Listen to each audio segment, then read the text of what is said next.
This I see meeting it. is being live streamed. Yep. Setting up meeting for live stream. So far, so good. I hope.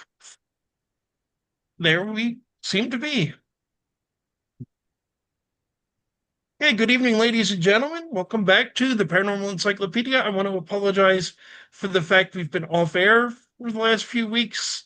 A whole bunch of things have been coming up as of late. But as you can see, we are back tonight. I'm, of course, joined by my friends, my co host, Brian.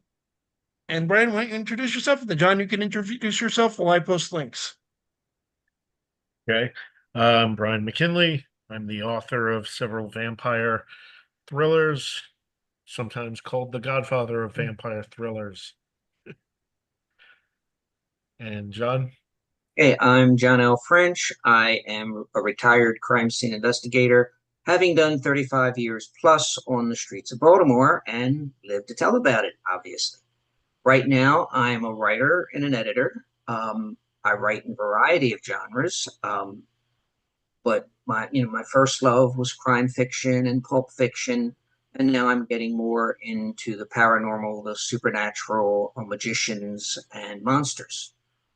With Patrick Thomas, I have written two books in the Agents of the Abyss series, Frankenstein, Monsters of the Abyss, and the newest one, Murder at Castle Dracula, in which Dr. Jane Watson, the daughter of Dr. John Watson and the goddaughter of Sherlock Holmes, is called to Castle Dracula to solve a murder and runs into a bunch of other.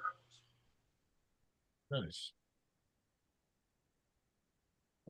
Excellent. And new laptop, so of course everything's complicated.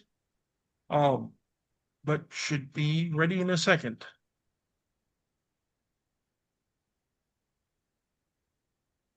So we've had John on many times, and regular listeners will undoubtedly recognize him. And we were having him on both because it's always good to have John back, and John's got a new book out that is Mhm. extremely good, and I want to highly recommend. I will put a link to Amazon to where you can get it in the description at the end of the video, John. But why don't you tell us a little bit about your new book? Okay, my new book, let me kind of get it, is Simon Tombs, The Wine of Cana. It is the second book in the Simon Tombs series. Simon is, to put it easily, a magician. He has basically made deals with the universe, and occasionally the universe, follows his direction. He also knows that all magic must be paid for, but one of the things he tries to do is see that someone else pays the bill. Angels trying to befuddle and often befuddles the police while messing with the ungodly. He has walked with, if I may, he's walked with the divine.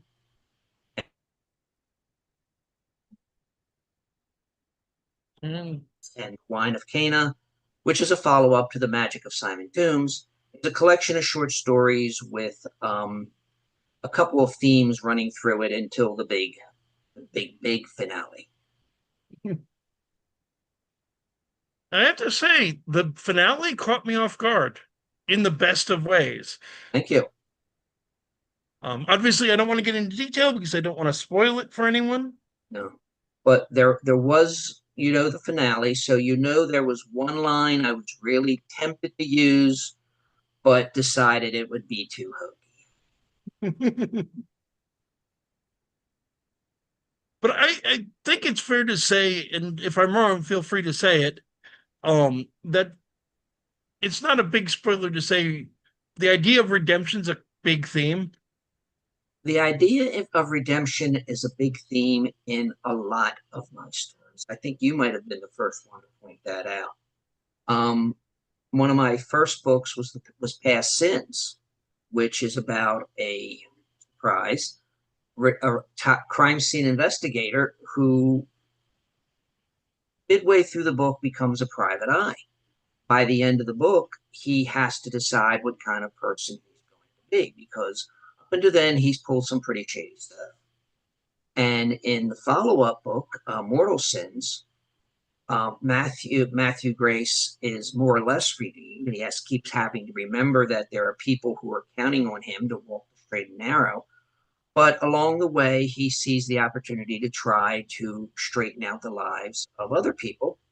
And sometimes he succeeds and sometimes he doesn't. The whole Bianca Jones series is about redemption. And I did not realize, have you read the last one? Yes, I have. Okay, I did not realize why this whole book started and where this whole book was leading to until I started the third book. And then I went, you're really going to go there? I said, well, you may not, but Bianca will. And she did what she did because, hell, she's Bianca Jones, damn it. And I hope the ending fooled you a little bit. It knocked me for a loop. I did not see um how far the redemption arc of certain characters, to keep it as vague as possible, Yeah. will go.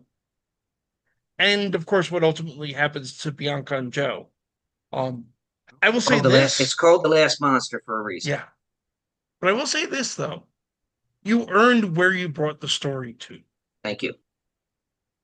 which I think is a huge thing. Is redemption, at least in my experience, is tricky to write. A lot of people seem to drop ball just because it's hard to really earn it.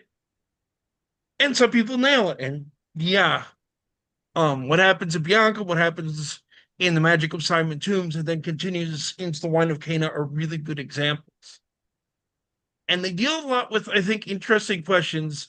That upcoming side video I keep meaning to make that I'm probably going to wait till the release of the second season of the show deals with the show Has Been Hotel. What was that? It's a cartoon, admittedly, show on Netflix called Has Been Hotel. Not Not from me. Netflix, Amazon. Amazon, still not from me. It is a show about a hell to redeem sinners, a hotel to redeem sinners in hell. Hmm. Run Interesting. by, I'll have to look at that. yeah, it's pretty good. It's Is the concept sort of reminds me, and I think this may be part of it. My inspiration was, well, C.S. Lewis was a great writer and friend of Tolkien, and Mhm. was a Christian writer, and he wrote a shortened piece called the Long Divorce, The Great Divorce. the Great Divorce. Thank you. And the basic summary is that every weekend, people in hell can take a bus trip to heaven, Mm-hmm. and they can stay there as long as they decide to give up their favorite sin, Mm-hmm. which is a remarkable concept. It's actually probably everybody when they think of Lewis, other than Chronicles of Narnia, usually think of the Screw Tape Letters. And I don't get me wrong, I love the Screw Tape Letters. In my opinion, The Great Divorce is maybe I think his greatest work, at Okay, least of the ones I've read. I discovered Lewis through the Paralandra trilogy.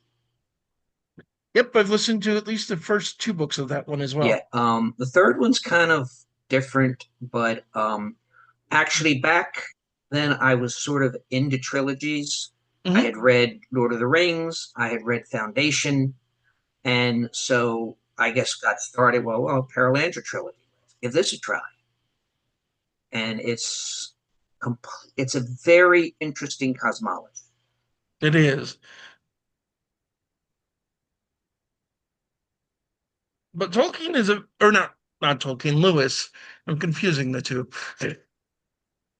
Has a very distinct view of Christianity that I happen to be a big fan of, particularly that you see in The Great Divorce, with that idea of that even the damned get a second chance. That's I think you've noticed that you probably noticed that especially in the Wine of Cana, where and in the last book of then in the last monster, Mm-hmm. where in my personal view, hell and purgatory are the same thing. Where and basically you once you realize your sin, and once you've come to regret your sin And once you're able to forgive yourself and not just regret having committed the sin, but regret the sinning it's in and of itself, then you achieved what the goal is, and you can ascend. I would agree.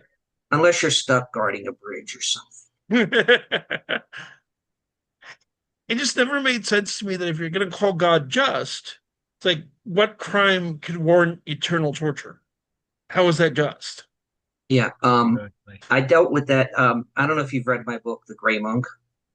That one I don't think I've read it, though. I think All I right, have it somewhere. The Gray Monk is a shadow type character. It's more contemporary.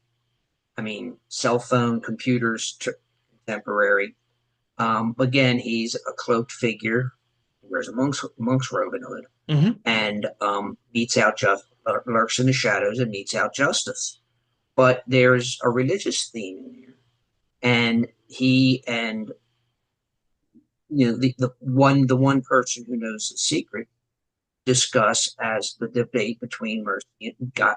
Mercy of God being all just and God being all mercy.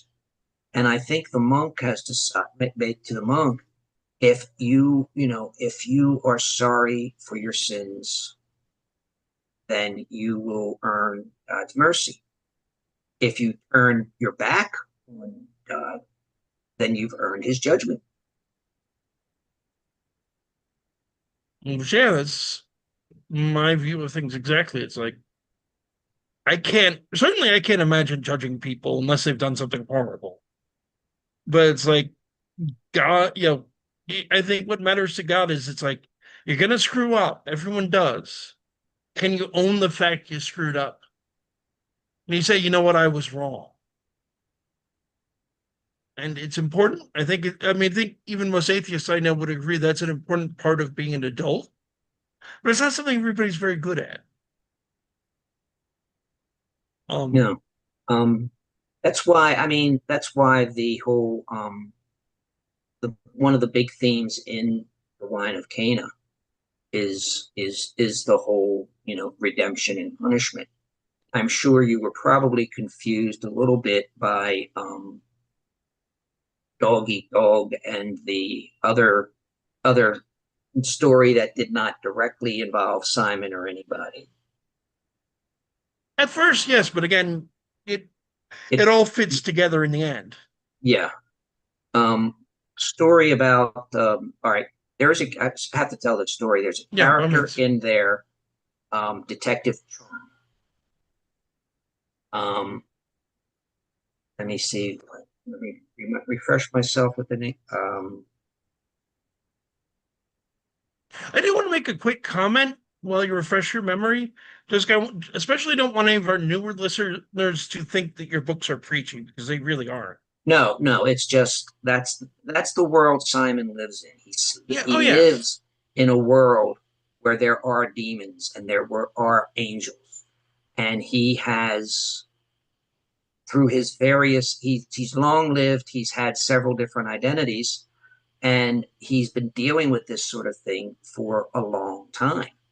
And it's sort of like these characters get into situations. Sometimes Simon has to pull them out of it, and sometimes they pull themselves out of it. This is not I will not say they're not an overly religious book, because overly religious people will probably read it and think, maybe this guy is going to hell. But there is a writer friend named Jay Smith, and once upon a time we were at the Delta Marriott the last weekend it was going to be open, and we were all together. We were sitting in the lobby and idly making plans to steal some of the silver horses off the wall. Because, but we were writers. That's what we do. We plot these things. And then we noticed that the people working there were very carefully taking the silver horses off the wall. So we repaired to the Green Turtle, where we had a good time. And later, Jay Smith wrote to the management of Green Turtle, thanking them for putting up with us crazies and complimenting them on the service and all that. But he didn't use our real names. And he dubbed me Detective Charm. Detective because of what I used to do, although I was a civilian and not a detective.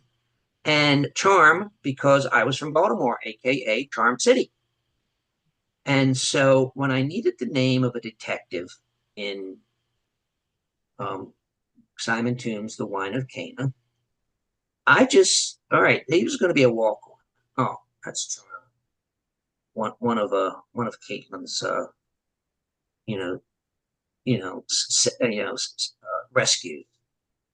And that was supposed to be the end of it. Walk on, walk off. But I don't like to have anonymous characters. I like to give them names.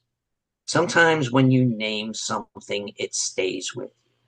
Detective Charm wound up being an integral part of the whole book. So thanks again to Jeff. Something that kind of surprised me as well. It's like, okay, defective, because when you first read him appear, it's like he seems like a walk-on part, and then it's like, oh wait, no, he's a big part of this story, along with his wife, of course. Oh yeah. The wife, I don't know where that came from, but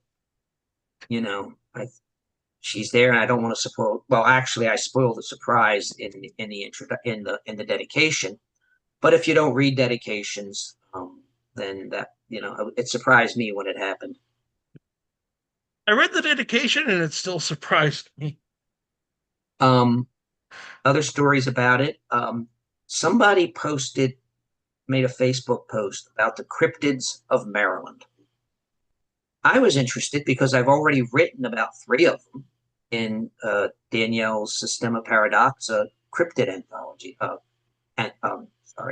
Novellas. But this one was one I hadn't heard about. Peeping Tom, the Flickergeist. Oh, right. So I read about it, and I'm thinking, I could do this, but I'd already written 3 cryptids for Danielle. And I really couldn't see how I could get a novella out of this concept, which to me was more of an urban legend than a cryptid, because one of them. But I figured I'll write the story and let Simon Tombs figure it I'm glad you mentioned the Flickergeist, because I remember reading this story, and it's like, oh, when I have John on the show again, I should talk to him about this. Of course, you've answered my first question, which was, as I assumed, was this actually an actual urban legend? Yeah, it exists. I tend not to make things. I don't have to make stuff like that up because it's out there. You just have to mine it. And there is absolutely I could not find anything. I'm not saying it's not out there, but I couldn't find anything that explained where the Flickergeist came from, or any of its background. So I started with the whole Peeping Tom concept and went from there. Peeping Tom implies a certain bit of voyeurism. True. And then the first part of that story is my basically tribute to H.P. Lovecraft, which ends with sort of like, I don't know what's going to happen, but if you don't hear from me, these are my last words. And then the Wine of Cana, like I said, that came from going to church on just the right Sunday. They had the gospel of the wedding feast of Cana. And when I heard that Jesus had brought his disciples, my first thought was, well, that's probably why they ran out of wine. Because these were fishermen. These were, these tax collectors. Tax collectors. These were guys who loved a good party. And so that's probably why they ran out of wine. And then I got to thinking, well, if Jesus made the wine, if you do the math about the measurements and all that, he made a lot of wine. And I'm figuring some of it was probably left over. And it's quite possible that some of it is still around. And what if it was? And well, if it wasn't, that we wouldn't have a story or a title. But and at first I did, at the end I did figured, all right, this is a story. It's not going to go anywhere else. But then I realized later on, may I say, it might have been divinely inspired, even given the finale. I wouldn't assume it wasn't. Well, I mean, given the finale and Yeah. Simon's comment, that might have been my favorite pun in the whole story. It's a good story. And a good end. Yeah, I mean, I don't know what I'm going to do. I've got a few notes for the third one, but that's somewhere down the line. Let me see. I've got those you were wondering. The sequel to Pat Mine's novel, uh, Assassin's Ball, known as and called The Smuggler's Shuffle, is at the publisher, and Nice. we're waiting for it. Brand, I still need to sit down and read Assassin's Ball. Um, Pat's working on a collection of future Harbor City stories called The Return of the Diesel Kid. It has superheroes, it has monster, it has some supernatural stuff. It has a gang of lovable rogues who are henchmen for whoever is willing to pay for that, pay for their services. And Are we going to see the return of Not Happy? Oh, Not Happy's gonna in fact, Not Happy is in that story. The Christmas story is in there. Nice. And Not Happy and a few other rogues are there. For those of you, I won't spoil why she's called Not Happy, but it's an old joke. Guys, I'll just say there is a collection of short stories now. Not that I'm saying they shouldn't get Pat's future one, called The Santa Heist and Other Stories. 10 out of 10, cannot recommend enough. Thank you. It's a collection of Christmas stories. I had a couple already written, and then I had ideas for others, and Pat had a couple already written, and he came up with the title one. The title story, The Santa Heist, was written by both of us. I had most of the idea, and it was Pat who said, "You know what you should do at the end?" And it was such a good idea, he had to be the co-author. But it's a collection of Christmas stories. There's a Dickensian story, in which, it's on the back cover, so I'm not spoiling, in which Mr. and Mrs. Ebenezer Scrooge, right, I'm married man off, decide that they need to save the soul of Jacob Marley. And there's one I'd always wanted to do, which was the Christmas, the nativity story is told through the eyes of a Roman soldier. So there's other things. And the final story in there, I don't know, I should go to church more often, because it was basically, I'm in church, and all of a sudden the entire story, well, maybe the exception of the nominal lady, but with the entire story, and I'm thinking, yeah, this is a good story. I have to write it, and I did write it. I just never placed it. And then I'm thinking that this is the one that has to close the book. See, now I'm just embarrassed for all the ideas I hope good ideas for stories I've had over the years that never go anywhere. Well, I get an idea usually while watching television or something, and I'll rush to the kitchen. I'll pause the TV, rush to the kitchen, write it down on a piece of paper, hoping I put in enough detail as to what it means. And then every once in a while, I'll gather up these paper and put them in a Word file that's called Story Ideas. Nice. Should probably do that too. And but the two main ones I have at the moment are one, a high fantasy story about the sidekick of the big legendary hero, where the hero dies in the final battle and the sidekick has to take over. Kind of builds on the Yeah. premise of heroes aren't born, they're people who stand up to what's wrong. There is no chosen Yeah. one, it's just the one who does it. And then the other one is the famous, or at least famous to me, Grimm's fairy tale of Godfather Death, about what happens to dad after. When he goes to heaven and God's going, so I'm not good enough to be the godfather to your son. And then Satan has the same thing to say. Tried writing it a couple of times, but it's like, I know where I want to go. I know the general idea I have. It's getting from A to Start B that's the writing. Trust your problem. characters. I need to try that again, which is what I first did. But That's, for instance, like I said, Detective Charm was supposed to be a one-off. He walks on and walks off. Yep. But he wouldn't go away.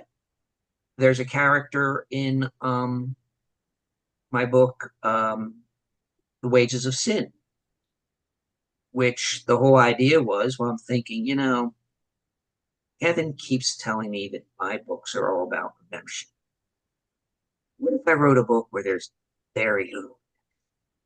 There's confession and there's penance, but there is no absolution. And that's Jericho's sin.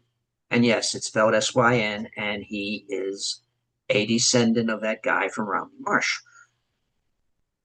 His uncle appears in my cryptid. But there's a character in there. It was supposed to be he goes to this house, and I mean that in a very particular way. He goes to this house just to get information. And next thing you know, he's seeing this small woman who walks in and says, "Hi, I'm Jill Morning. I run this whorehouse." And Jill Morning did not go away. She's in every story after that. So, I mean, trust your character. Yeah. Start writing, and that's basically what happened in my cryptid novella, Chessie at Bay. I had an idea. I knew who Chessie was. I knew what was probably going to happen, but I just started writing and let the story tell itself. That's what a lot of writers do. We're not the storytellers. We're just the scribes.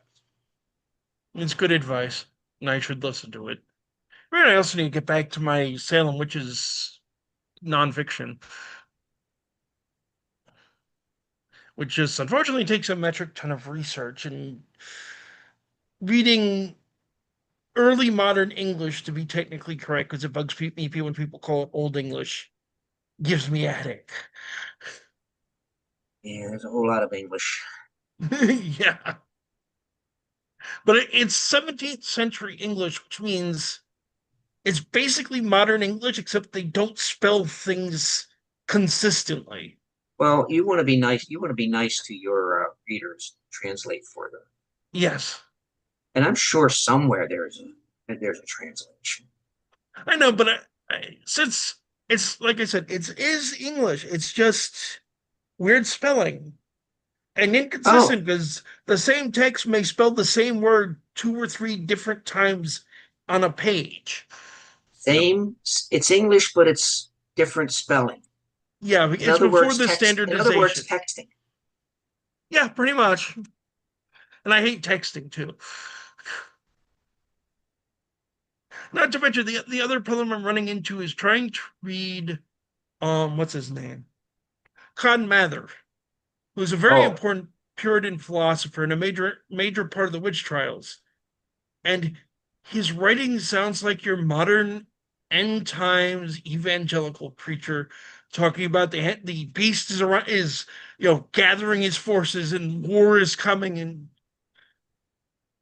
it's a little too close to modern day for me. Yeah, never read Cotton Mather, but in school we had to read. I forget who they gave the sermon, but it's a Puritan preacher who said, "Sinners in the hands of an angry God." Yeah, we read that too. I don't know if I read that or not. Do you remember, Brian? Do you remember who wrote it? Yeah, I think that was that Cotton Mather or was that No, it was somebody else. Could it be Increase Mather, his father? No, it wasn't a Mather. No? Other prominent. Okay. I mean, I'm only thinking of ones associated with Salem at this point, but that'd be like Now, this would have been, I think, England. Puritans.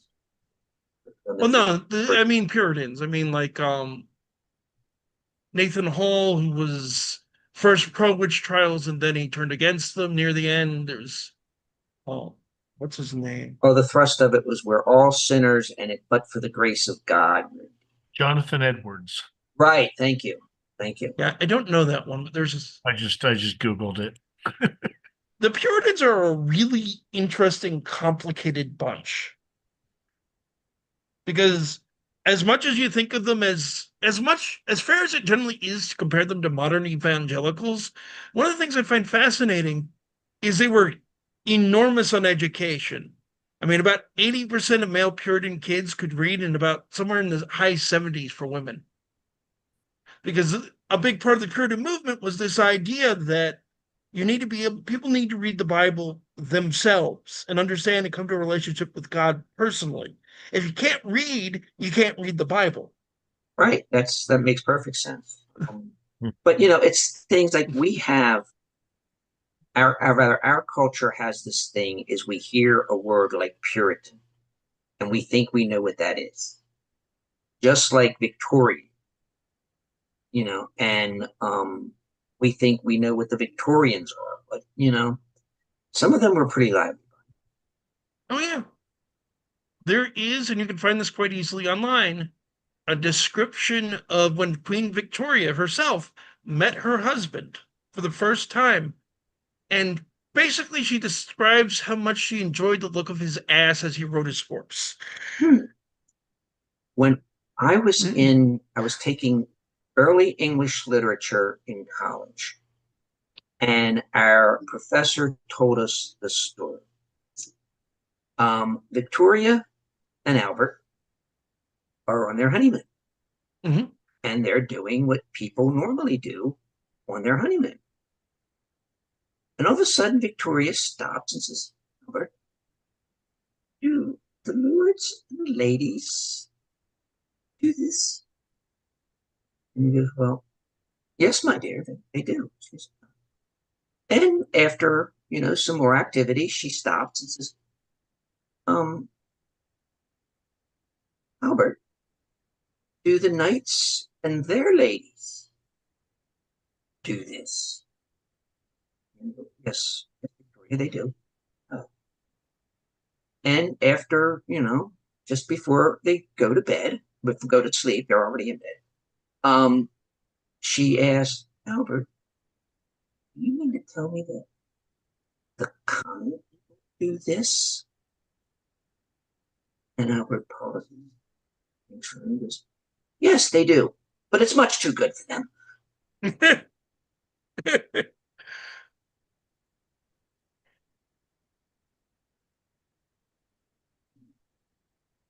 So it's funny using the wine of Cana.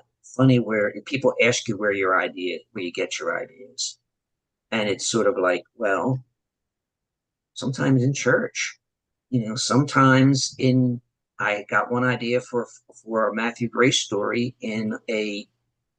I was certified by the state to administer breath tests for people who were suspected of driving under the influence. Mhm. And it was during we have to be recertified every year. It was during a recertification class, and I went, "Ooh, that would make good stuff." Just so I mean, you get your ideas everywhere as far as talking about. As far as well, there were a couple that kind of spun off of the previous books, The Magic of Simon Tombs, the Haunted Museum being one of them. You probably read. Mhm. And then the whole thing with let's see. Well, the book of Flambeau came from a couple of different things, and I tell you one idea. I'll tell you one idea, but it would kind of ruin the whole punchline of the story. Yeah, I'm surprised nobody has thought of doing that. And then the hours, I often thought that a good use for an old monastery would be people who want to get away from the world for a while, just go there and basically live the life, live a secular contemplative life for a week or so, following no timepieces, no electronics. The only way you have to keep time are the liturgical hours. Everybody's got to do it. See, I read that and then I was like, I'd like to do this for a week. Right. I mean, I don't know if I don't know. I think we could all last a week. I don't think too many people last longer than that because no cell phones. Yeah.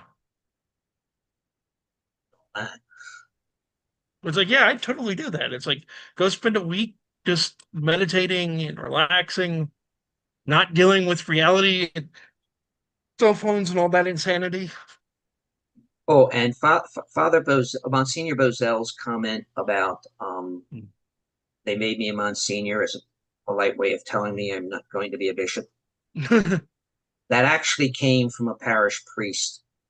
My father was talking to him and congratulated him on being elevated to Monsignor. And he said, Johnny, that's just their way of telling me I'm not going to be a bishop. I'll say from experience, priests have some funny stories. Oh, yeah. I think if I'd ever gotten a chance to introduce you to Father Joe, the exorcist I worked with, you have gotten no shortage of good stories without even getting into the paranormal experiences he Okay. had. When my daughter got married, Mhm. priest who officiated, he's sort of a friend of ours. And we're sitting, it's time for the wedding feast, and Mhm. he's sitting next to me. And I turned down my salad, and he turned down his salad. Now, apologies out there to you vegetarians, vegans. But he said, I looked at him and says, "You don't graze either, do you?" I said, "No, this is what my food eats." And so I asked him, I said, "Do you know what vegetarian means?" It's an old Indian word for bad hunter. Mm. And then he says, "Well, do you know what vegan is?" I said, "No." He says, "It's a vegetarian still." So apologies. You gotta have I mean, neither you nor I mean any disrespect to vegetarians or vegans, but you have to have a sense of humor about Yeah. yourself, for Um, God's sakes. my daughter is mostly vegetarian, some exceptions. And I Mhm. do applaud, I could never live the vegan life, but I do applaud those who actually do because it's a very difficult discipline. Yes. I respect the morality of it too, although I'm not sure I could do it either. No, I mean, I could probably live vegetarian, but but Mhm. I for those of you who are dedicated toward that, I do applaud you, and I apologize.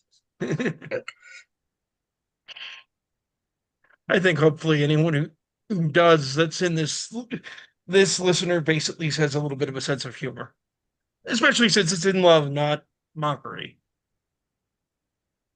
which is important. But just thinking of, for one thing, with Father Joe, he's the one who put me on to the Great Divorce. Oh yeah. Wait a minute. Aren't priests supposed to eschew divorce? True. Um, Which actually, come to think of another funny thing about the Puritans, they actually considered marriage an entirely civil matter, so divorce was completely some of them illegal. are, some of them aren't. True. It's like even women in Puritan society, at least in theory, under the law, even women were allowed to seek divorce. That goes back to the Celtic tradition where a woman could divorce her husband could divorce, and when they kept a track of what they each brought into the marriage, and they got to take that or the equivalent with them, whatever was left, they split up. Mhm. I think one that's basically. Have you ever heard of the cattle raid of Cooley? I can't say that I have. All right, Queen Maeve was I think she was the Queen of Cana. If not, I'm sure we'll hear about it. And she and her husband were tallying up their possessions. And it turned out that he had this huge, and she did not have a bull. Other than that, their possessions were even all down the line, and she did Yep. not have a bull. So she contacted Ulster, and because they had this, and politely asked or stridently demanded that they sell her or give her their bull. And Ulster said, "Well, thank you very much. Keep him." She says, "Well, I'll just take him." He goes, "Come on, try it." Well, at the same time, the Ulstermen, having been very, very nasty to a pregnant woman a long time ago, had been cursed that once a month they would have to suffer the pains of childbirth. And it just so happened that that the curse kicked in just as Queen Maeve was going to attack. But fortunately, Cuchulainn, the great Irish hero, was not a native Ulsterman, so he wasn't subject to the curse. But so he basically, it was just him versus all of Cana. It's called the Raid or the Cattle Raid of Cooley or something like that, and it's basically it's been compared to the Irish to the Greek Odyssey or all whatever Greek Cuchulain's been compared to Hercules, and he basically it's one man against an army, and this being the Irish, I'll let you guess who wins. But if we have time, let me pitch one more book. Please do. When the Devil Drives. It is a collection of my strange, bizarre, and weird stories. Some time ago, Old Venture Press printed The Last Redhead, which was standalone crime stories. This is standalone horror and weird stories, some of which had been published before, some of which I wrote for the book, and a couple of which I wrote for anthologies that never quite happened. Although this gives me an excellent segue when you're done. Yeah. So anyway, there's I actually held a Facebook poll both on my Facebook page and on a Facebook page called Books of Horror. I listed 4 or 5 possible titles and let the viewers decide what was the best one. And When the Devil Drives won out, but so slightly over find it. So slightly over Pajama Skulls and Chuckles in Hell. Both of which are stories in. So what was the segue?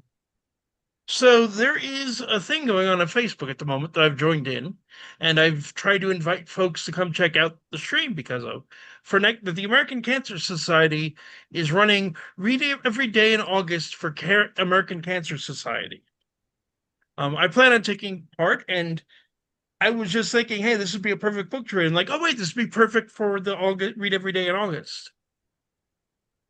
Because we at the show are very much screw cancer. And I want to support the American Cancer Society. Reading every you day. write good books. Thank you. Reading every day is not a problem for me. For me, writing every day, I don't do that all the time. I try.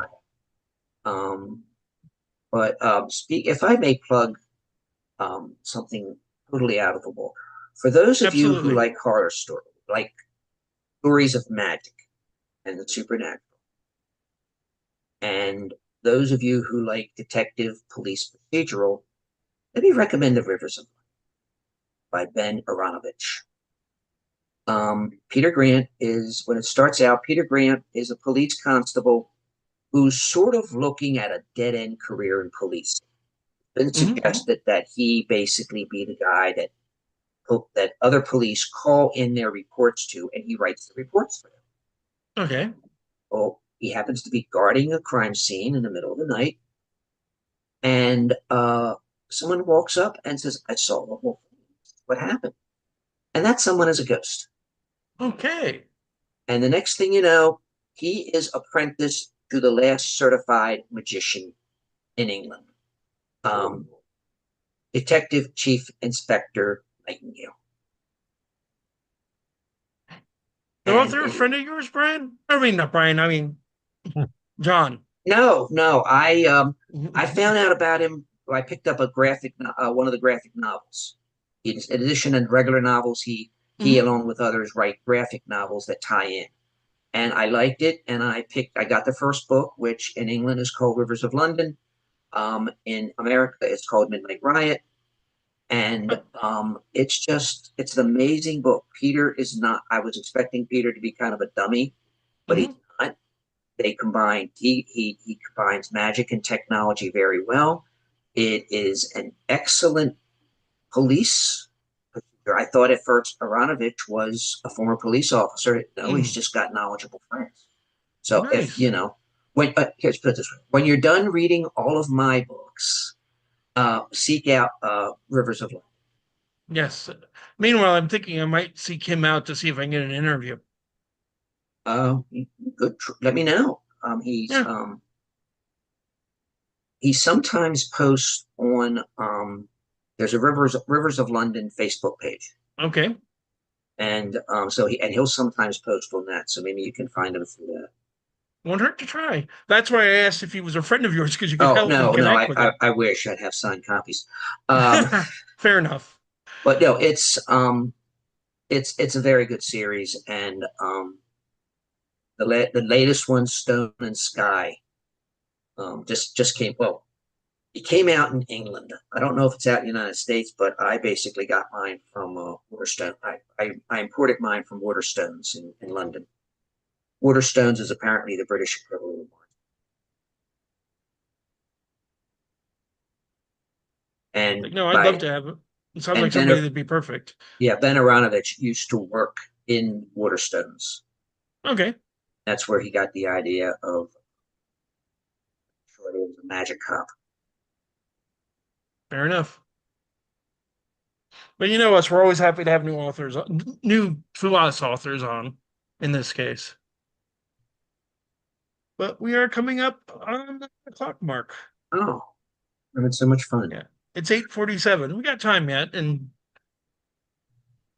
I just wanted to give you a heads up in case you things places to go, things to do.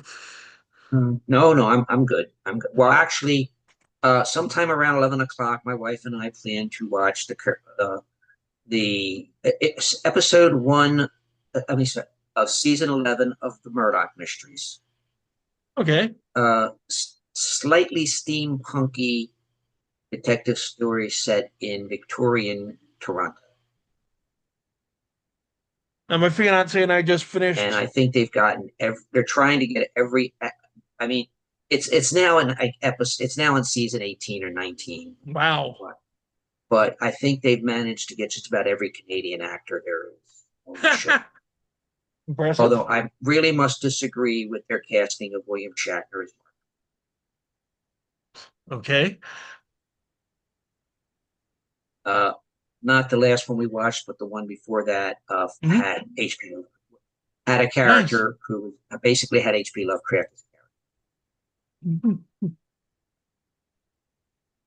My fiance and I are always looking for something new to watch. And John, we lost you. We lost your All audio. right. I'm here. I'm here. Okay. Okay. Something new to watch.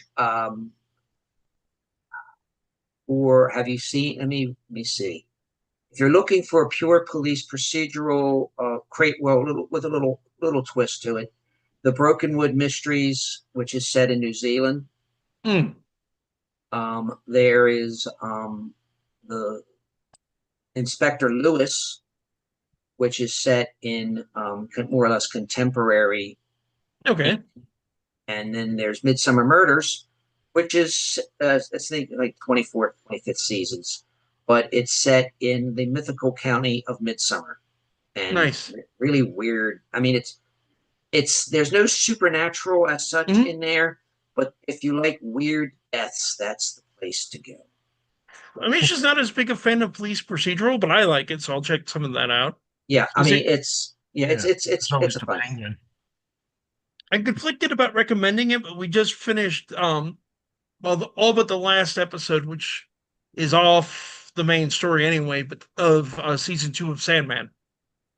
Oh, I watched about 4 episodes of it when it first dropped, and Hmm. now that the second part of it, I may watch at least some of it. There are a few. I again, for those of you who haven't seen it, I don't want to spoil it.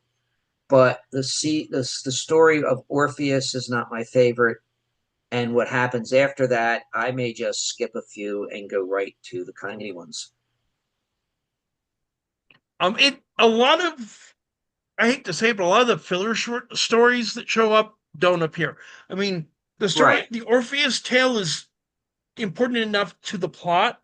Oh, it's necessary to the plot, Yeah. but So things it's like there, the In It World's End, not there at all. we won't see any of them. A lot of other stories we won't see, but The Sleeping City you're getting story the for that. gist. I think they Yeah. did, with one exception. I think they did a very good job of casting.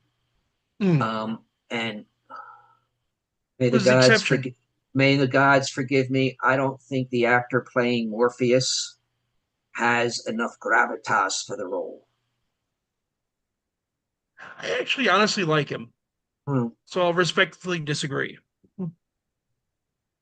Um, the very last episode, Teresa Hall, one of our constant viewers, is asking about that the last episode is actually not a Sandman story. It's It's a death one of the story. Death standalones. Yeah, Yeah. I mean they did that last year where they did a couple animated series episodes. Yep. And and she also and the same actress as Death appears in Dead Boy Detectives, which of course was canceled. Hmm. But yeah, she'll be appearing in a live action version of I think it was the High Cost of Living, but I might be mistaken. And I'm looking forward to the new Wednesday.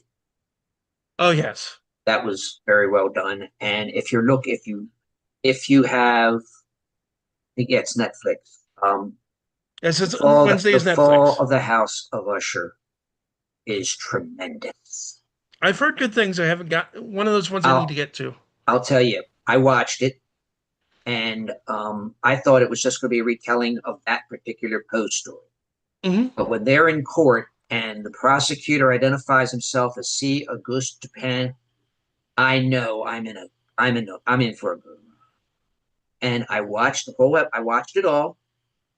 Was sad a little bit at part of the ending. Hmm. And then about a month, 6 weeks later, I watched it all again, which I rarely do. I mean, not that close together, but it's sort of like, okay, it's coming, and it's still wonderful. So yeah, if you can see that, you're gonna have to see it on Netflix because as far as I know, Netflix has no plan to put it out on DVD. In fact, the guy who created the series said, I don't recommend that people buy bootlegs, but I had to because it was the only way I could get it. Hmm. Yeah. I also feel like giving a plug with Wednesday. So it's actually filmed at a real castle. They changed the outside of it for the exterior called Cantacuzino, which is in near the city of Bucharest in actual Transylvania in the Carpathian Mountains. But I think And I'm sorry, go ahead. everybody in season one was terrific. Oh yeah. I mean, it did have the what seems to be a requisite in Netflix series as with the one episode you could really do without ruining the story. That was Parents' Day, but it was it's they all seem to have at least one of them, That except was for what the fall of the House of Usher. There were no wasted episodes in that. interesting. I really have got to check that out. Oh, and I don't know if anybody Mark Redfield, who is local in Baltimore. He comes to a lot of conventions. He Mhm. is an artist. He is a writer and all this good stuff. He's also a voice actor. He appears, so he's local, like for Mhm. Baltimore. He appears in the first opening minutes of the Fall of House of Usher as the preacher. Huh. So he really is the first one to speak, and he happened to know the guy who made it, and he said, "Hey, want to come and be in the Fall of the House of Usher?" And I don't think there's anybody who wouldn't say, "Yeah, let me get a passport." It's like, yeah, let's go. Let's do this thing. It's those. I mean, those are the good ones. Oh, and on a completely brighter note, I have not. First of all, I've not seen the Fantastic Four movie, but Superman. That's the way Superman needs to be. I have seen both, and I am 100% with you on Superman. Perfect movie. I loved it. So, Fantastic Four was actually also pretty good. Well, it has to be better than the last, counting the Roger Corman version, the last four. Yeah. Yep. But no, it's well done. Pedro Pascal nails it as Reed. The other actors are also very good. I'll watch that when it hits Disney Plus. Fair enough. It's also just nice. It's like, wait, it's actually Galactus the way he's supposed to look. Yeah, I love when they do that. Now, but the thing is, there are so many. Like for instance, if you look at Batman, there are so many different comic book versions that, as long as you don't screw it up too badly, any version is valid. The Batman was every bit as valid as Michael Keaton's Batman or any other. It's Batman. He's If you don't like that one, well, wait until they reboot the series, which they're doing, by the way, with a new Batman #1. But yeah, Um, the movies at least are going to be distinct from the um DC. Snyderverse. the Batman movies and the Oh yeah, the Penguin and all of Batman that. is separate. If they ever get around to making the Well, I know second. that one of the next projects they're looking at for DCEU was so the next ones coming up are second season of Peacemaker, which I am definitely looking forward to. Um, small Supergirl's getting her own movie. That's based on Supergirl, Woman of Tomorrow, Mhm. a Tom King limited series. It's also when we're going to see the return of Jason Momoa as Lobo. Oh, he's perfect for Lobo. As a Yeah. friend of mine put it recently, Jason Momoa is Lobo. There's not a better choice. Um, I there was one actor. He was in Spy Kids, and then he had can't think of his. And the machete guy? Yeah, he was in the Machete. He starred in the Machete movie. When I saw him, I'm Oh, thinking, Antonio Banderas. no, no, no. No, no, no, no, no. What's his name? Machete Kills. I know the actor. I could picture him in Yeah, my head. but I don't remember his I name. saw him. I'm thinking, if they ever do a Lobo live action Lobo, he can play Lobo. Yeah, he could. Although I TV still think trio. that, Who? yeah, Danny Trejo. Oh yes. He I Oh, would be hope an they. excellent choice. I hope they oh, do. There was a Superman series. In fact, they made one of the animated movies out of it, which basically a relatively new Superman and Lobo got into it. I And I think it was American Alien or something. don't And know. it was what yet another origin story, but the animated movies at least worth looking for because I mean he's new, Superman's new, he makes mistakes, but he's not a Yeah. dummy and he can handle. Well, the famous Superman the animated series had a couple episodes with Lobo, Yeah. as did Justice League. My fiance and I have been rewatching that, and the Fantastic well done episode where they think that Superman died, but he actually went to the future and met a very reformed Vandal Savage who's regretful for accidentally destroying the planet. But when Lobo finds out Superman's dead, he shows on up on Earth to stand in for him on Hmm. the Justice League, none of whom want him. And then they No, comment at the very end of the episode, "We'll see if I ever come back to help you out. We didn't ask you in the first place." my favorite, it's probably non-canonical, but my favorite Lobo appearance was in Hitman Hmm. when Lobo goes into the bar and things don't work out very well.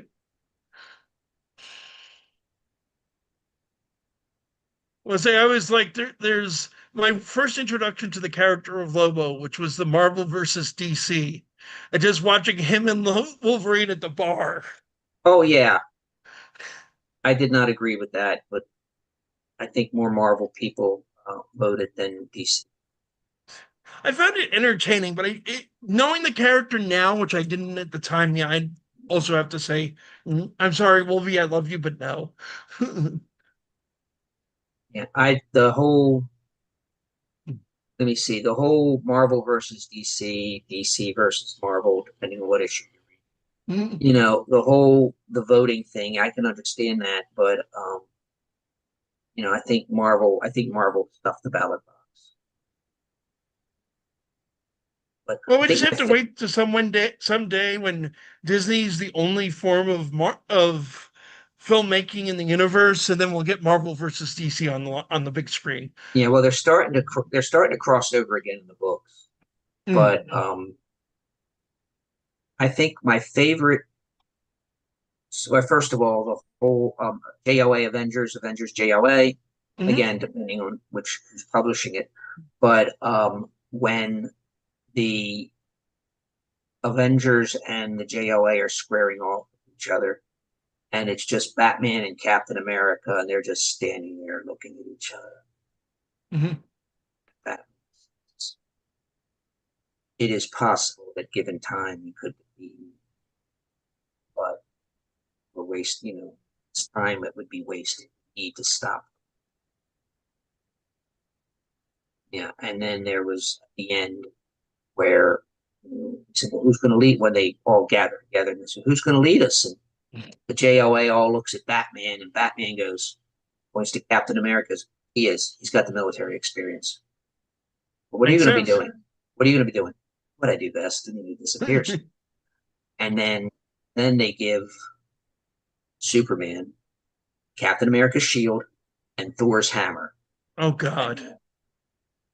And that is just a great image of Superman standing there with the hammer of Thor and Captain America's shield. That is a cross. Like the bad guys can just go home now. They're not going to win this fight. No, they're not. I mean, even without taking into account, Stanley put it perfectly in a video you can find on YouTube where he answers the question of, in general, who would win in a fight, superhero A or superhero B? And his answer is simple, direct, and 100% true. Whoever he as a writer wants to win. Yeah, or whoever's book it is. Yeah. Yeah. Now, I remember the late great C.J. Henderson, Uh, who would always answer. He would be like, who would win in a fight, Batman or?" And he would go, "Batman." Wouldn't even wait to hear who the opponent was. He goes, "Batman always wins." yeah. Well, there's the one caveat I would put on that. Otherwise, I agree with CJ, which is it depends on one thing. If you give him prep time, Batman every single time. Well, It's like, my impression of Batman is he's already anticipating fighting you, so he knows how to beat you. He true, but if doesn't carry a somehow he kryptonite. didn't He have doesn't that carry a prep kryptonite time, as utility belt for fun. you get shunted in Although I from think another he universe and said he's never heard of you. there was one comic in which the only person he didn't have any um any Contingency plans plan? the a contingency plan is Wonder Woman. Mm. And speaking of Batman, Wonder Woman, Superman, if you're not if you're not reading the Absolute books, you need to.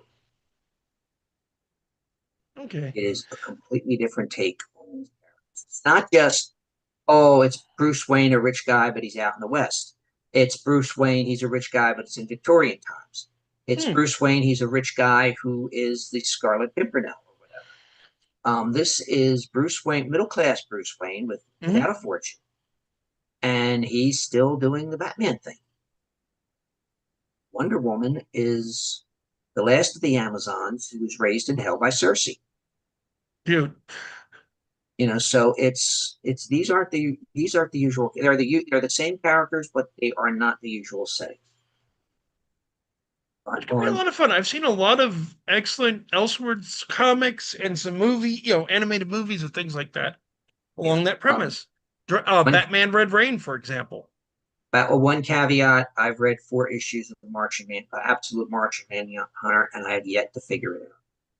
What was the name again? I didn't hear. Absolute Martian Manhunter, Ah, and I still don't know what's going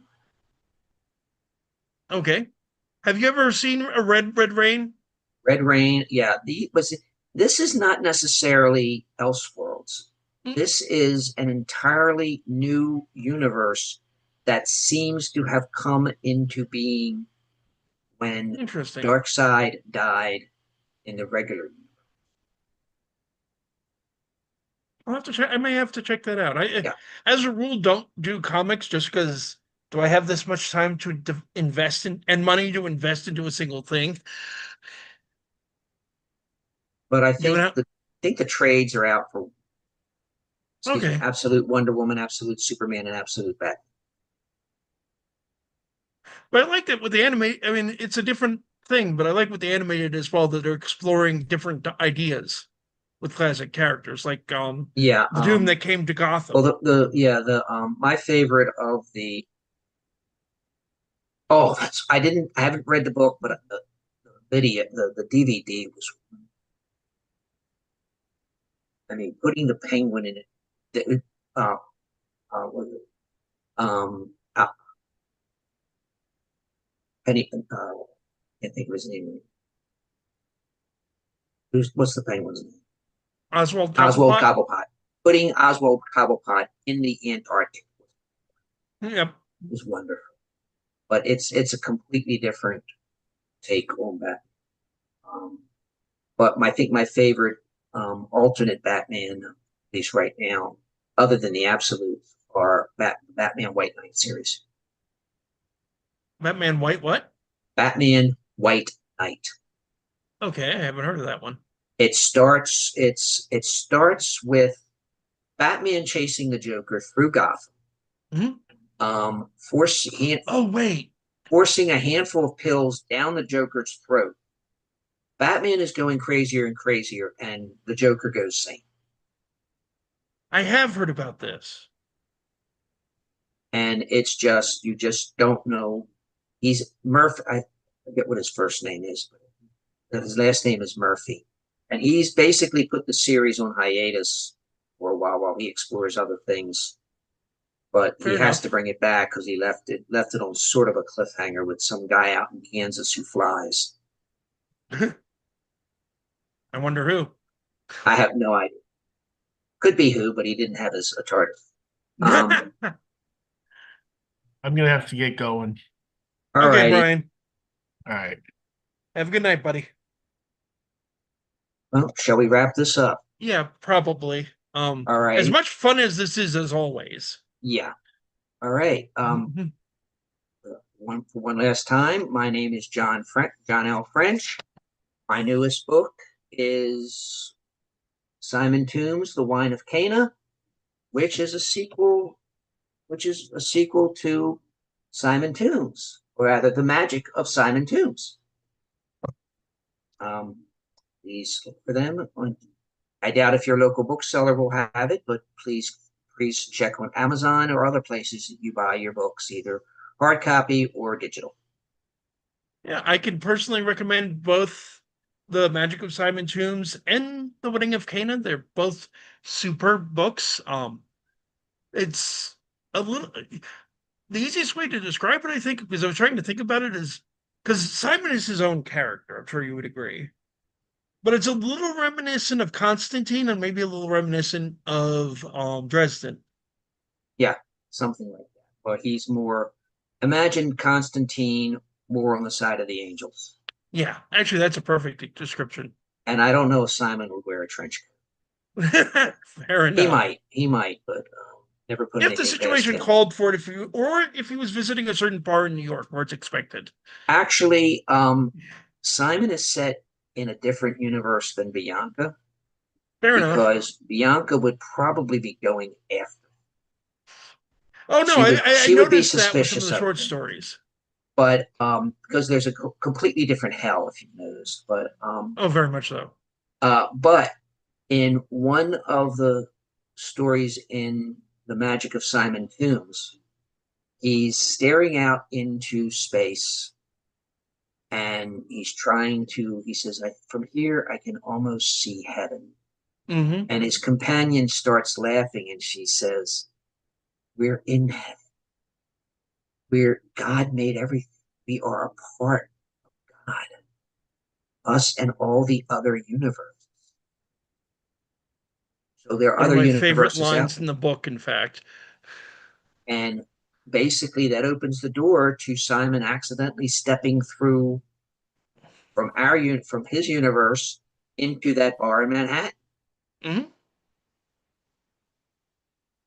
But that And image, then dealing with whatever comes up. yeah, and especially just because that image of you're already in heaven is it's like the minute I read that, I thought of the Great Divorce Mm.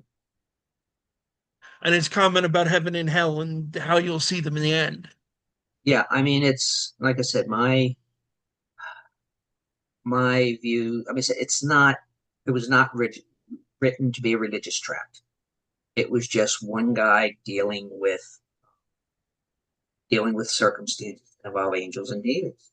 And Mm-hmm. I think it says it all when in the teaser page and in a book about Simon literally dealing with the devil. Uh, a representative from one of the lowest pits appears in Simon's apartment, and Mm-hmm. it was not the pit creature that disturbed Simon. It was the fact that it had chosen to speak in a voice that combined the best qualities of Betty Boop, Jessica Rabbit, and Jane Jetson. It was quite a seductive voice. Still, it would not do to let on how much he was discomforted by it. I thought, he said to the hellish shade, his own voice a touch of menace mixed with irritation, I told you never to call me here. So that's basically the attitude. It's you know, John Constantine with a touch of sense of humor. So that's also one of the things I think now that I think about it, maybe I should have led with this when we started talking about Simon Tombs, because one of the things it's most similar to Constantine of, I think, for people who are concerned, wait, is this a religious tract? Is it's angels and it's demons, but Constantine is angels and demons as well, and nobody's calling that a religious tract. Right, no. And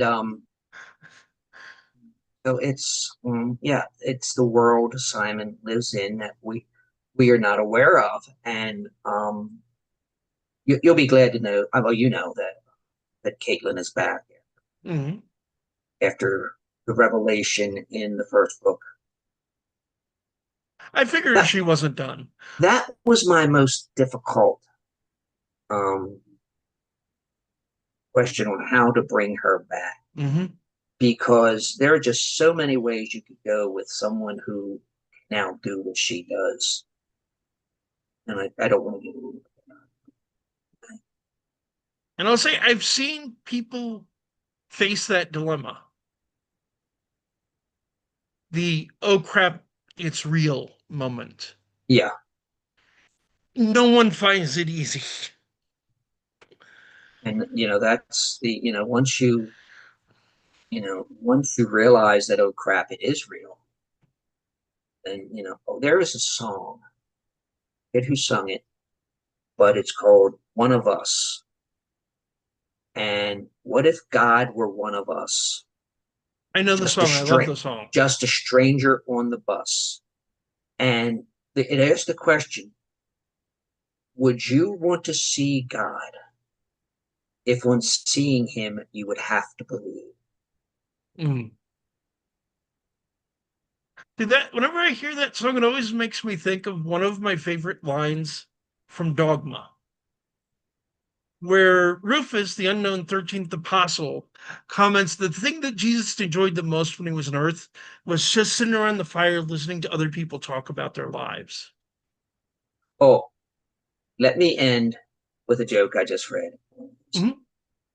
Jesus is addressing his apostles, and he tells them, I am the Messiah, the Son of God. And Peter says, no way. And Jesus replies, Yahweh. I'm gonna have to remember that one. Yeah, I think that's a good ending. Yep, I think we can end that here. Ladies and gentlemen who've been Thank you very listening, I want to much. thank you so much. It's been a pleasure. John, it's always a delight to have you on Always my fun. show. Give me 1 second so I can end the streaming. And folks listening again, don't worry. Links to John's stuff, links to Brian's stuff